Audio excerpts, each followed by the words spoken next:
Hey guys, today I want to talk to you about the baby Rolleiflex. This one is a gray Rolleiflex.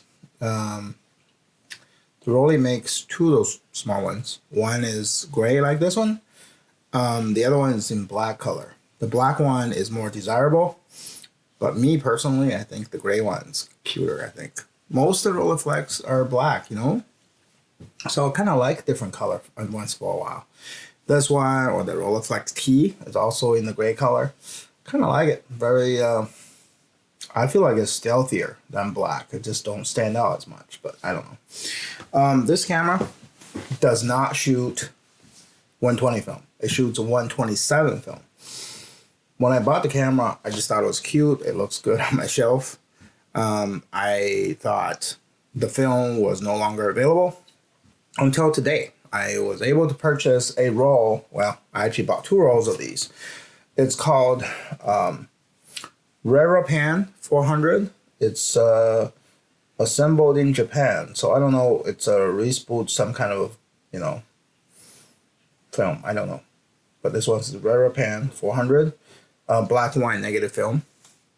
Let me show you how cute and small film is compared to its big brother 120 film.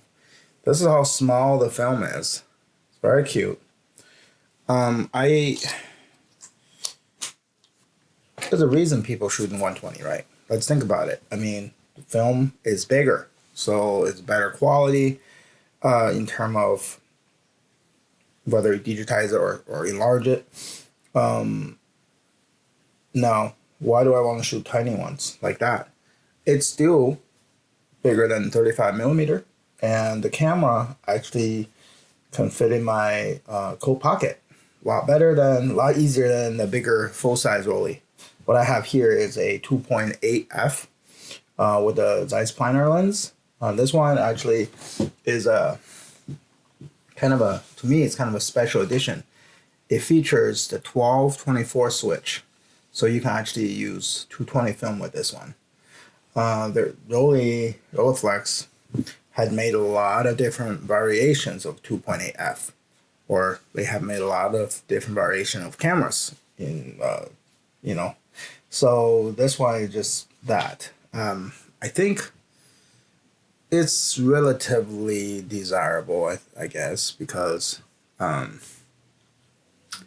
it's not some camera I normally see.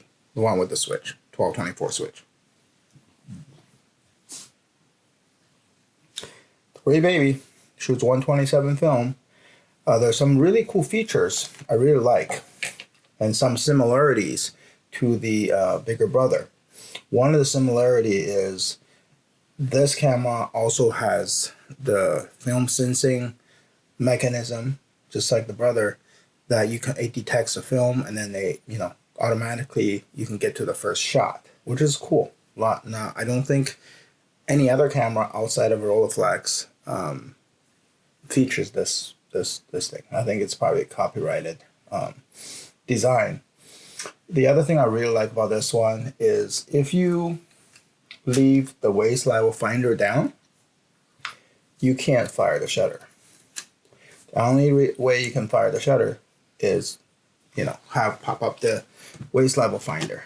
So which is cool because you would never accidentally, I'd say, I should say people can't always accidentally take a picture, but I mean, reduce the chance for that to happen, to waste a shot, I like the fact that the shutter button is off to the side, because if I put it in my palm like this, my thumb naturally on the shutter button, so ready to go.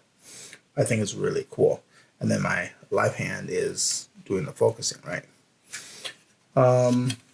This camera, just like a lot of other vintage leaf shutter cameras, it has non-functioning slow speed. One of the reasons I think is because people buy these cameras, they don't really use it for slow speed. Nobody, use it to shoot at night or something, long exposure. So oftentimes the higher speed is getting used way more often. And after all these years, the slow speed gears were not being used. So unless I can have this camera service, I'm not counting on using the slow speed. Anything longer than 1/60th of a second it's not gonna happen.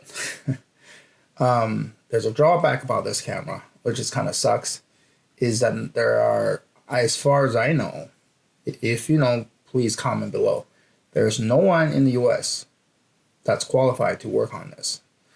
There's people in the U.S. that's very qualified to work on the regular Rolleiflex. In fact, I have a Harry Fleener service my 2.8F. Works great. You know, he's a factory technician, right? What they call this, certified factory technician.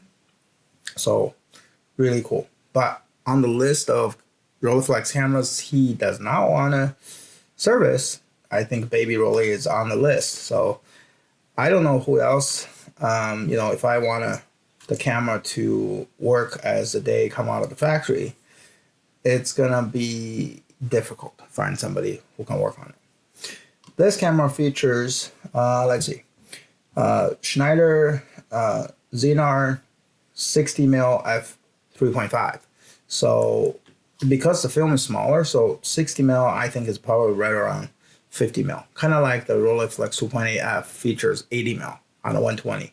So the field of view is about the same, about 50mm field of view, as opposed to like 75mm on the 3.5F, for example. I think I was told that's a little bit wider lens, right?